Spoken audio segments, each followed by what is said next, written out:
Her name means the beautiful one has come, and she certainly did. Queen Nefertiti is one of history's most recognizable figures.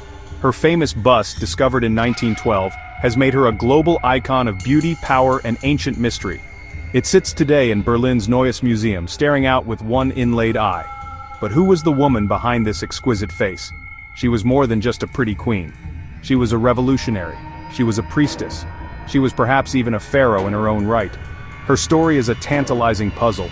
It's filled with dramatic change. It's filled with political intrigue. It ends in a baffling disappearance that still fascinates us 3,000 years later. This isn't just another dusty tale. Nefertiti's story feels immediate, almost modern. She lived during a time of immense upheaval. Religion was overturned, art was overturned, politics were overturned. She wasn't a passive observer. She stood shoulder to shoulder with Akhenaten. Their reign was a whirlwind of radical ideas. Then suddenly she vanished from the record. The mystery isn't just a missing queen, it's a missing chapter. To understand Nefertiti, we must first understand the world she was born into. This was the New Kingdom, the absolute peak of ancient Egypt's power and prosperity. The pharaohs of the 18th dynasty commanded a vast empire, Nubia in the south, Syria in the north. Gold flowed into the royal treasury from conquered lands, funding the construction of magnificent temples at Karnak, Luxor. Amun-Ra had been worshipped for centuries. Osiris had been worshipped for centuries. Isis had been worshipped for centuries. Their priests, particularly the powerful priests of Amun-Ra at Thebes, held enormous wealth and political influence. This was a stable, confident, and deeply conservative society. But change was brewing on the horizon. Nefertiti married a prince named Amenhotep IV. He was a young man unlike the pharaohs before him. He had radical new ideas. When he ascended to the throne, he wanted to remake Egypt entirely. He and Nefertiti embarked on a religious revolution. They turned their backs on the old gods. They declared there was only one true deity, the Aten as the sun disk, its rays ending in little hands, bestowing life on the royal family. Narrator, VO. In ancient Egypt, the title of Great Royal Wife was one of immense prestige, but Nefertiti took it to a whole new level. Narrator, VO.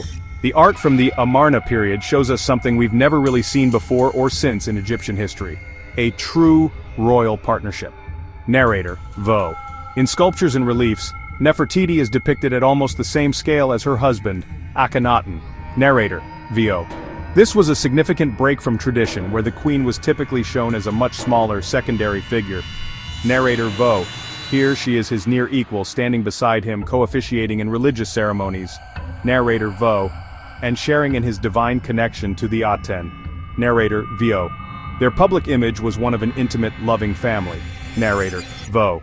We see countless tender scenes of Nefertiti and Akhenaten with their 6 daughters. Narrator, VO. They are shown kissing. Narrator, VO. Bouncing their children on their knees. Narrator, VO. And mourning together over the death of a child. Narrator, VO. This was revolutionary. Narrator, VO. Previous pharaohs had projected an image of distant godlike power and martial strength. Narrator, VO. Akhenaten and Nefertiti, however, presented themselves as a relatable family unit, the perfect earthly manifestation of their god's creative force. Narrator, VO. Nefertiti was central to this propaganda, portrayed as the fertile mother of the nation. Narrator, VO. The feminine counterpart to Akhenaten's divine fatherhood. Narrator, VO. Her power wasn't just symbolic. Inscriptions and titles revealed the extent of her influence. Narrator, VO. Some reliefs even show her in poses traditionally reserved for the pharaoh alone. Narrator, VO. In one famous scene, she is depicted at the helm of a ship, smiting a female enemy with a mace. This is the classic pose of a conquering pharaoh. Imagine leaving behind the ancient, bustling capital of Thebes, with its grand temples and established traditions, and moving to a brand new city built from scratch in the middle of the desert. That is exactly what Akhenaten and Nefertiti did. Around the 5th year of his reign, Akhenaten founded Akhetaten, the horizon of the Aten. This wasn't just a change of address, it was a profound statement. It was a clean break from the past and the corrupting influence of the old gods and their priests. The city was laid out on a barren plain on the east bank of the Nile, a place untouched by the worship of any other god or goddess. Life in Amarna must have felt like living in a grand experimental bubble. The city was built at incredible speed, featuring vast open-air temples designed to let the sunlight flood in. Sprawling royal palaces, administrative buildings, extensive residential areas.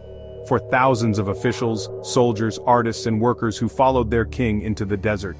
The art style of Amarna was as revolutionary as the religion. It broke from the stiff, idealized forms of the past, embracing a new, almost shockingly naturalistic style. The royal family was depicted with elongated skulls, slender necks and rounded bellies, a style that remains a subject of intense debate. Nefertiti was the undisputed queen of this new city. The largest palace, the Great Royal Palace, was connected by a bridge over the main road to the king's house.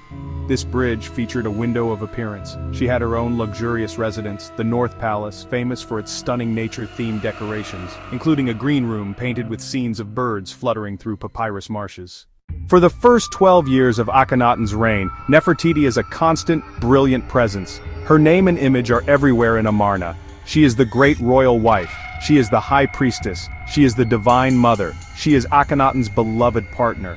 Then, around year 12, something changes. Her name starts to appear less frequently in official inscriptions.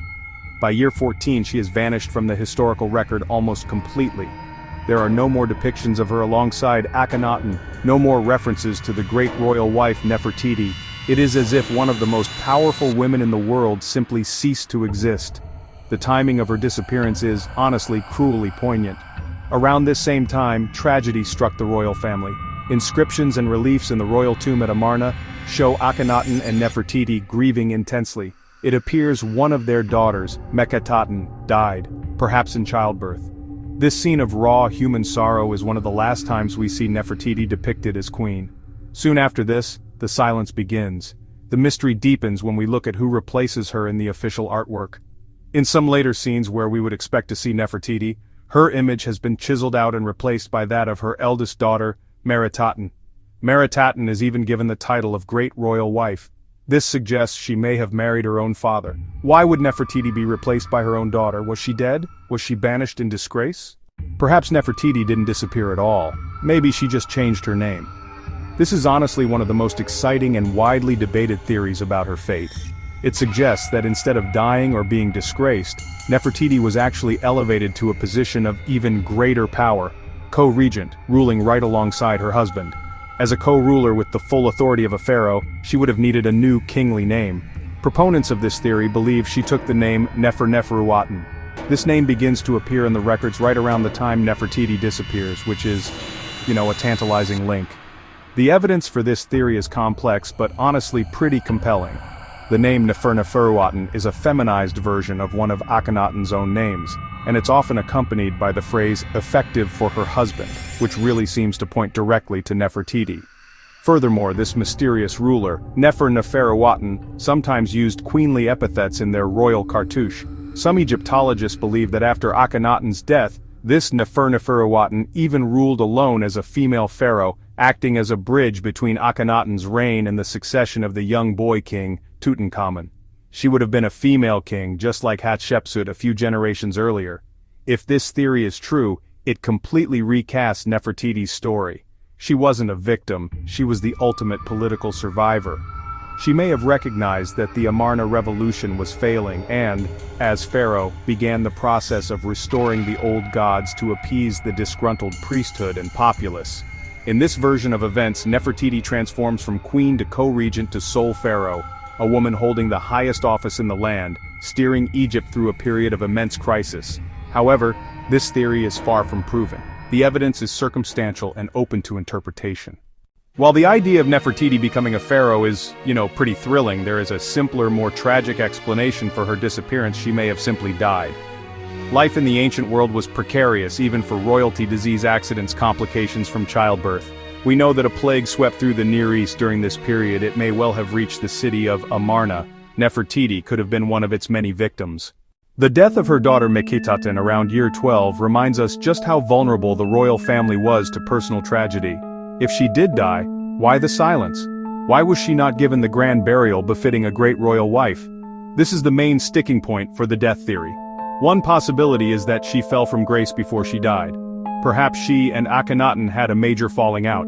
Some have speculated that Nefertiti, a staunch supporter of the Aten cult, may have disagreed with Akhenaten's increasingly extreme form of monotheism, or perhaps the disagreement was political. If she was cast aside and exiled, her death might have gone unrecorded in the official histories of Amarna, which were so tightly controlled by the king. Another possibility is that she died and was buried, but her tomb was later desecrated or destroyed. After Akhenaten's death, the Amarna experiment was aggressively dismantled. The city of Akhetaten was abandoned, and the old gods were restored under Tutankhamun. The names and images of Akhenaten and his family were systematically erased from monuments across Egypt. The search for Nefertiti is, for many, pretty much synonymous with the search for her tomb. Finding the final resting place of the lost queen would be the archaeological discovery of a lifetime. It would likely solve the mystery of her disappearance once and for all. If she were buried as a great royal wife, we would know she did not become pharaoh. If she were buried with the full regalia of a king, the co-regency theory would be confirmed. Her mummy itself could tell us how old she was when she died and perhaps even the cause of death. The potential prize is so great that archaeologists have been hunting for her tomb for over a century. In 2015, British Egyptologist Nicholas Reeves proposed a sensational theory. Using high-resolution scans of the painted walls in Tutankhamun's tomb, he identified what he believed were faint outlines of hidden, sealed doorways.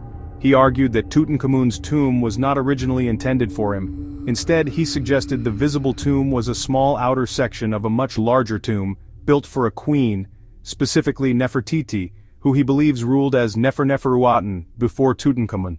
The theory caused a global sensation. The idea that her burial chamber lay just beyond Tutankhamun's walls was electrifying.